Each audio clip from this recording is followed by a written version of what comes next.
It's time to get inside the Giants Huddle. Let's go, let's go, let's go. On Giants.com. I like it, I like it. And the Giants mobile app. Boom, give me some juice. Part of the Giants Podcast Network. Let's roll. Welcome to the Giants Huddle podcast, brought to you by Citizens, the official bank of the New York Football Giants. It's a Week 18 Giants rapid reaction as the Giants finish the season with a 27-10 win over the visiting Philadelphia Eagles.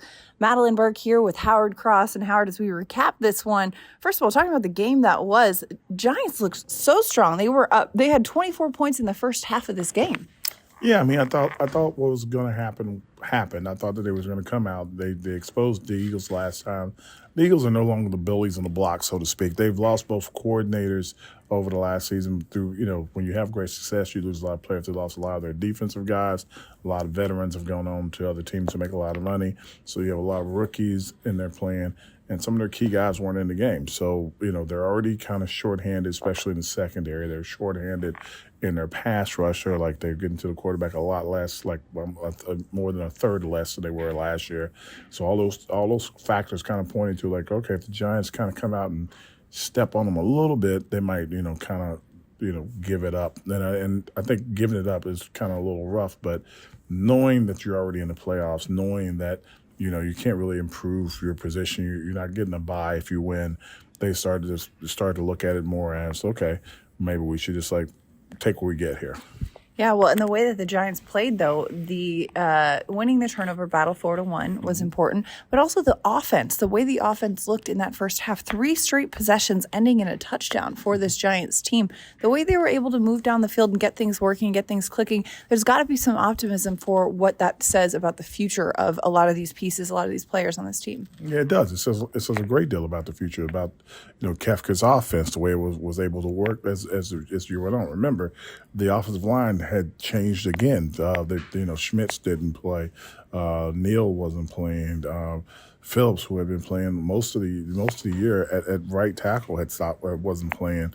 And now you got guys switching and moving around and adjusting, and they were still able to do a pretty decent job running the ball and a pretty decent job protecting the quarterback. Yeah, absolutely. They were able to do that. They were able to get things going. Saquon Barkley had 2 rushing touchdowns on the day. Darius Slayton had a 19-yard passing touchdown. Mm-hmm. All of those came in the second quarter. The Giants were up 24-0 at the half. Eagles came in the third quarter. Late in the third quarter, Jake Elliott connects on a 36-yard field goal to put the Giants on the board. Quez Watkins has a 16-yard touchdown early in the fourth quarter, give them 10 points on the day. But overall, the Giants were really in control from start to finish in this one, and having a win like that over a division opponent. Tyrod Taylor talked about this at his post-game media availability, saying, that's something that's a point of emphasis, as a point of growth for this team, especially last year. They won 1 game in the division. They won 1 and they tied 1 against Washington. This year, they've won 3 games in the division. And when you're talking about closing the talent gap, your division is where you want to start. Yeah, but I think you have to keep everything in perspective. You close the talent gap, and I think that's obvious because the Eagles just weren't the same team they were last year. They're no longer the bullies on the block, so you can get after them a little bit more. Washington is just I don't want to be mean. They're just Washington. They haven't gained any strides. They don't really have a set franchise quarterback. Their defense that was so vaunted is getting older, and the guys that are not just getting older, there are guys leaving and going off to other teams via trade as you're trying to pick up draft picks. So they're struggling. So the Giants were able to feast on them for the last few years. But the Eagles and the Cowboys are the teams you're still trying to get after. The Cowboys are going to be interesting because I think they're going to shoot their shot this year. And after this year, they're going to lose a lot more of their players.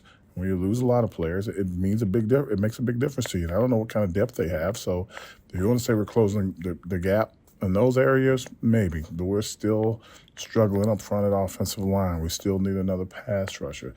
With Adoree Jackson, potential other guys not being able to be re-signed or whatever it could be, we don't know what the team makeup's going to be next year. So that'll be the difference in the talent gap is the makeup of the team coming up this following year. You love turf. You're good at it. So you start a turf biz. Business grows, your savings grow. Become the most celebrated name in turf. Are you ready for all that life brings? Right, and you mentioned Dallas. Dallas won in Washington 38-10, securing the number one spot of the NFC East. They won the division. The Eagles will be a 5 seed in the postseason too. But back to what this game looked like for the Giants. Wink Martindale's defense. This is a guy who likes to dial up a blitz. He dials up a blitz in the preseason. He was putting pressure on the quarterback, and the way that you look at how this team as a group performed. Eliminated a couple weeks ago from postseason contention, still running through the tape. Sorry, I dropped the phone there. Still running through the tape and finishing strong on the season. Wink's defense did absolutely that too. And he said, yeah, I get that it's week 18, but you know what? We're going to put the pressure on. We're sending 7 guys on this play right here. When you have that much pressure on the quarterback, what kind of a benefit does that give you? Well, the Eagles do something, like I said, they're different coordinators. Their offense coordinators they're one of the teams that has the fewest amount of motions and shifts during their offensive plays, which allows you to set up your defense and just come after guys. And if you don't bring guys in for protection, if you're not shifting guys, trying to, make the defense, declare, you can get after guys. And that's what Wink did. Wink's like, if you're just going to sit there, perfect. We're going to come. And let's see who's going to outsmart who and who's going to get there. And the Giants got there over and over, especially with the inside blitzes and everything. And a lot of it was basically the outside guys like Thibodeau, Ojulari getting pressure. Sometimes Ward got pressure up the middle as a D lineman, and then you had the safeties and the linebackers coming from the outside. Though all those things kind of lead up to, build up on the quarterback. They get him off his spot. They get him nervous. The good thing about Jalen is that Jalen can run, and he's pretty durable, and he's pretty fast, and he doesn't just go down when you get in there. But, they got him out of there after he got the second sack. He's like, okay, well, he's getting hit way too much, and we need him for the following week for our quote-unquote playoff game. Yeah, Jalen Hurts did go to the Blue medical tent for a period of time with a finger injury, what looked like a finger injury. Had that thing taped up, threw a pick to Xavier McKinney. The Eagles then changed quarterbacks, went to Marcus Mariota at their next offensive possession, who threw a pick to Xavier McKinney, who was having a great day. 2 picks in less than 2 minutes out there on the field. Some light work for Xavier, who's been a great part of this Giants defense, too, who's never had an interception on the road. Fun fact, he's had all of his interceptions with the Giants here at MetLife Stadium. So that, bodes well for this Giants defense, which put the offense in a great position once again. Tyrod Taylor throwing for 297 yards, touchdown and an interception, just 3 yards away from another back-to-back 300-yard passing game right there. But one of the guys who was on the receiving end of 3 significant passes from him was one Sterling Shepard, because 3 passes is all Shep needed to move into the number 5 spot in the all-time list of Giants wide receivers in Giants receptions. 372 career receptions here with the Giants organization. Sterling Shepard now number 5 all-time in Giants receiving. That, it's a great accomplishment, a great moment. And the fact that this team was able to kind of put him in that position to call those plays, to dial that up, to make that a point of emphasis of accomplishing that for him, just really shows what he means to this organization. A guy who acknowledged earlier this week that this could be his last season putting on a Giants jersey, and perhaps his last season playing in the NFL. It's kind of cool. I was thinking about this before the game. Shep's getting out here to play. He has an opportunity to put himself on the Giants record book in a top 5 position.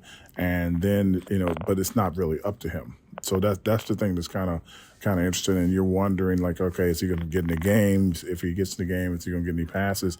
And they made it a point to get the ball to him. They were up. They already had their lead, and they knew they were going to, they had great control of the game. So then they went out of their way to try to get the ball to him. He had 3 receptions, which the third reception was considered a run because he caught the ball back behind the line of scrimmage, and then they come right back and they shovel pass it to him to make sure that he catches the ball going forward. So I thought that was pretty cool for them to do that, to help him put his name up in the top 5 and receiving in his last game of his season.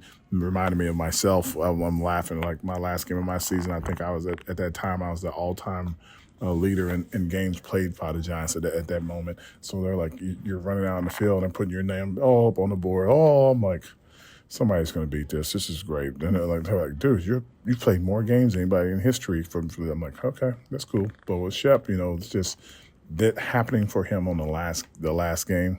I think that's so special. I think it shows something about the organization paying attention to things like that and looking out for its players. Yeah, and it's so special that it happened for him on the last game, and especially for a guy who's very easy to root for, who's overcome so much, knee injury, Achilles, a lot of injuries throughout his career. And it happens at home. That's the other good thing about it. Yes. Absolutely. So great day, an emotional day for Sterling Shepard. He and Saquon Barkley walked off the field together. Saquon finishes the season just shy of 1,000 rushing yards as well. 2 rushing touchdowns again today, the second game this season that he had 2 rushing touchdowns. Darius Slayton set a new career high in receptions on the season and receiving yards on the season, as well as he continues to prove his worth and his value in this offense as well. Yeah, I think Slayton with Shep, he's always been banged up. God bless him, and that's the thing that kind of kept him from really eclipsing that record a lot earlier and being maybe number 2 or even number 1 for the Giants. And as far as Saquon goes, he missed like four games in the season, right there in the middle. He doesn't miss those games, 3 games, and if he doesn't miss those games, he probably breaks, gets over 1,000 yards, gets probably closer to 1,200 or 1,300 yards. Like we thought he would, and it just makes a big difference in the flow of the games and what's happening.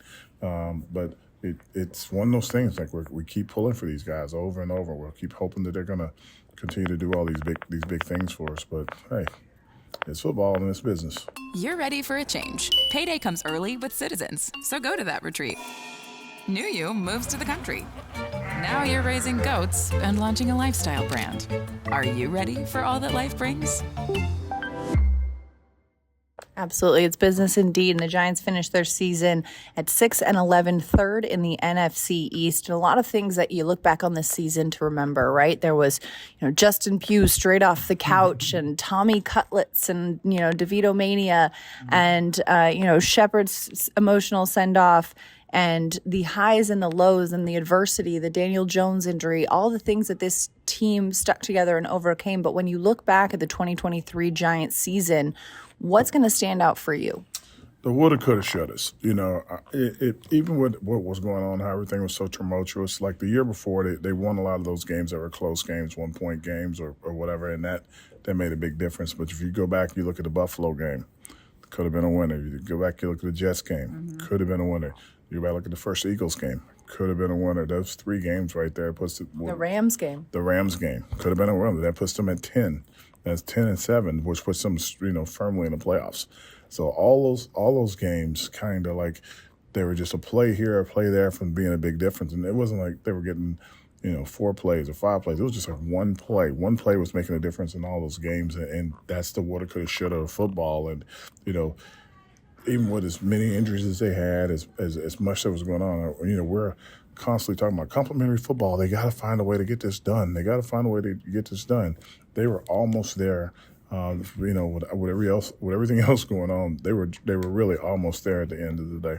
Almost there indeed. But you know what? They did finish with a win, capped off the season with a 27-10 win over the Philadelphia Eagles. Always nice to get a win, especially against the Eagles and a division opponent, right? I can see Howard's smiling. You can't see it if you're listening, but Howard is smiling the second I said nice to get a win over the Eagles. I just was like, holy smokes. Everybody's like, well, if they do this, their draft pick will be here. They'll be like, I'm like, if they had the first pick in the draft, I don't care. Just beat the Eagles. No one likes the Eagles. Let's just move on. Can we just get them in? Once you got them, and I was hoping they would shut them out. I hate to say that because there are some Bama guys over there, but just shut them out. Just smoke them. I'm like, just smoke them.